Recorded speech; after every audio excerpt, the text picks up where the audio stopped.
ये कांग्रेस का जमाना नहीं है जो हर बार पाकिस्तान से डर के रहने का। ये मोदी का जमाना है और मोदी जी बोलते नहीं ठोकते हैं। हमारे भारत में भी पाकिस्तान से बड़े बड़े एटम बम है, दीपावली में फोड़ने के लिए नहीं है वो बम, तो रातों रात पाकिस्तान का नामो निशान मिट जाएगा। ये आज का भारत है, ये नया भारत है, ये मोदी भारत है। जब भी भारत देश पर हमला होता था कांग्रेस के समय पर, तो सोनिया गांधी, मनमोहन सिंह जी लव लेटर लिखते थे पाकिस्तान को। मणिशंकर अय्यर का मैं एक इंटरव्यू देख रहा था, वो ये कह रहा है कि हम पाकिस्तान से डर के रहे क्योंकि पाकिस्तान के पास एटम बम है। तो मणिशंकर अय्यर को कहना चाहूंगा, ये कांग्रेस का जमाना नहीं है जो हर बार पाकिस्तान से डर के रहने का। ये मोदी का जमाना है और मोदी जी बोलते नहीं ठोकते हैं। मणिशंकर अय्यर जी क्या भूल गए सर्जिकल स्ट्राइक? क्या भूल गए एयर स्ट्राइक? हमारे भारत में भी पाकिस्तान से बड़े बड़े एटम बम है, दीपावली में फोड़ने के लिए नहीं है वो बम। अगर पाकिस्तान एटम बम का उपयोग अगर करने की भी अगर सोचेगा तो रातों रात पाकिस्तान का नामो निशान मिट जाएगा। ये आज का भारत है, ये नया भारत है, ये मोदी भारत है। ये कांग्रेस वाला भारत नहीं है। जब भी भारत देश पर हमला होता था कांग्रेस के समय पर, तो सोनिया गांधी, मनमोहन सिंह जी लव लेटर लिखते थे पाकिस्तान को कि भाई जरा ISI को समझाइए, लश्कर तैयबा को समझाइए, ये मोदी का राज है, ये भगवा राज है।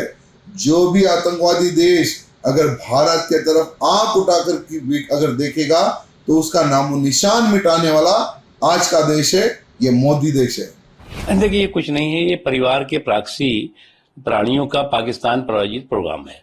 अब अगर परिवार के प्रॉक्सी प्राणियों का पाकिस्तान प्रायोजित प्रोग्राम इस तरह का चलेगा तो आपको समझ में आएगा कि चोट लगेगी पाकिस्तान को और चीख निकलेगी इस परिवार की और कांग्रेस की।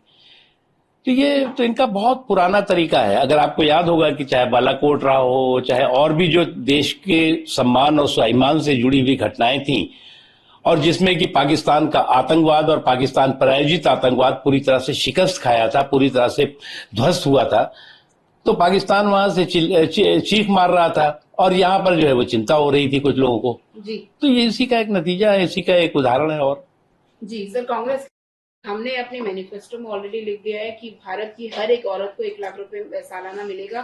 जिनके पास 2 औरतें उनको इस चुनाव में कई इतिहास लिखे जाएंगे, उसमें इस गाली के मवालियों का इतिहास भी लिखा जाएगा।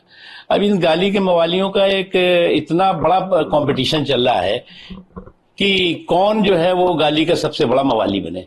अब दिक्कत यह है, ये जो गठबंधन की गाड़ी में 2 दर्जन खिलाड़ी बैठे हुए हैं, तो हर 2 दर्जन खिलाड़ियों में से एक न एक जो है वो गाली का मवाली दिखाई पड़ता है और उसमें कंपटीशन, उनको चुनाव लड़ने या चुनाव जीतने की चिंता नहीं है। उनको तो कौन जो है वो गाली के मवालियों का सबसे बड़ा जो है वो चैंपियन बनता है, तो उसकी कोशिश है। जी सर, हमेशा एक सेक्शन, सोसाइटी के एक सेक्शन को खुश करने के लिए इस तरह के स्टेटमेंट्स देते हैं। कॉन्स्टिट्यूशन जो उनका मैनिफेस्टो है उसमें भी जो है वन साइडेड दिखाई दे रहा है। देखिए, मैं एक चीज इस चुनाव में देख रहा हूँ इस परिवार के लोगों की, कांग्रेस की, कि अपने जो है वो कुनबे की कुर्बानी को जो है वो बढ़ चढ़ करके उसकी कथा को बता रहे हैं।